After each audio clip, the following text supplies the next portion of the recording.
all know that the function of the core is more than just the abs. Hi guys, I'm Maylin Dovan, certified athletic therapist. And I'm Coach Rick Simonella, certified strength and conditioning specialist. Here at Functional Strength Academy, we empower the next generation of personal trainers to think critically and analytically to build smarter programs.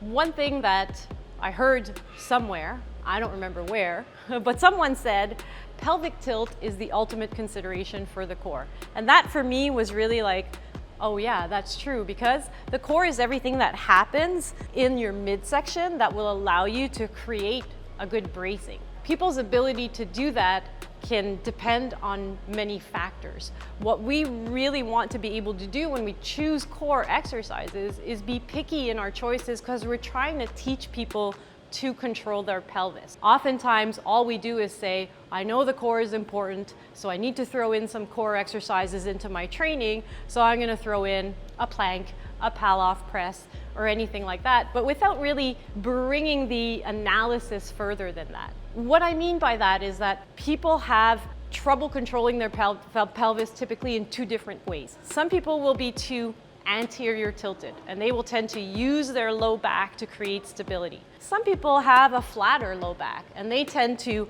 really be in more of a posterior pelvic tilt, and they're going to get into trouble in other movements because they're more biased into flexion. So when you're choosing a simple exercises like a plank, you can bias that exercise based on the client's actual needs. How are you going to get them to understand what they need to control with their pelvis? For example, if we take it down to a simple plank, if we have someone who's biased into anterior tilt and they always tend to overarch and overextend their lower back, we want to teach them to get into a little bit more relative posterior pelvic tilt.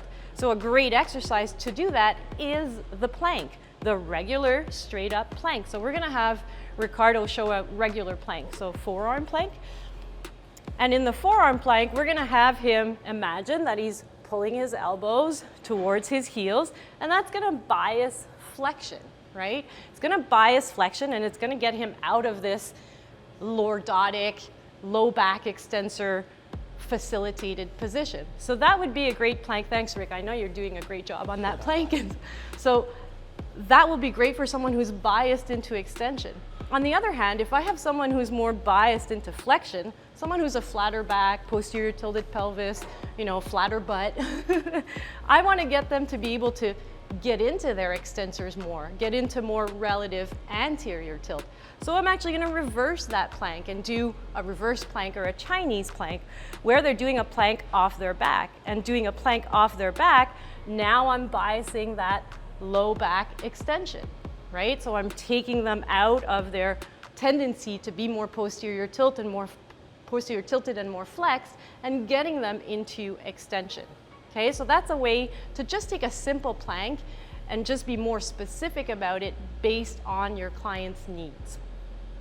Then we can progress these exercises. So these exercises on the floor will be some kind of level 1 exercises because you're on the floor, it's relatively simple. And then we want them to control their pelvis in standing. And we can do carries. Carries are another exercise that we often say, carries are good for the core, so I'm just going to do carries, which, yes, is a good idea. But again, you can be more specific about how you do your carries. So if I go back to that client who's biased into extensions and tends to overarch the back, I'm going to have that person do a front rack carry. Because as they do their front rack carry, that carrying that weight in front biases him into a little bit more flexion, okay? Again, I want to make sure that it actually does, because I don't want him to lift the kettlebells up and go into his lower back. But if he's using a good technique with the kettlebells, it's going to bias him into a little bit of flexion and take him out of that extension. On the other hand, for my client who's biased into flexion and has that posterior tilt, I want to get him into extension. What's a great way to get into extension?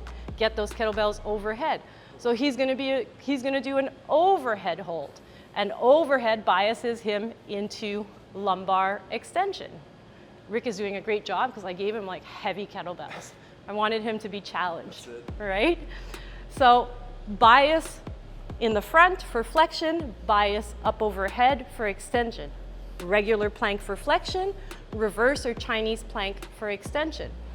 So I haven't taught you 100% new things in the sense that I used very simple exercises. The plank that you know, and probably carries it or holds you know of. What I'm trying to cue you to do is just be more specific on the ones that you choose based on, do I have this client who's always overextending their low back? Do I have this client who's not, who's braced in flexion, and I really want to get more extension work? And you're just selecting those classic core exercises based on that client. If you feel that you learned something new today, make sure you hit the like, click the bell so you don't miss next week's video.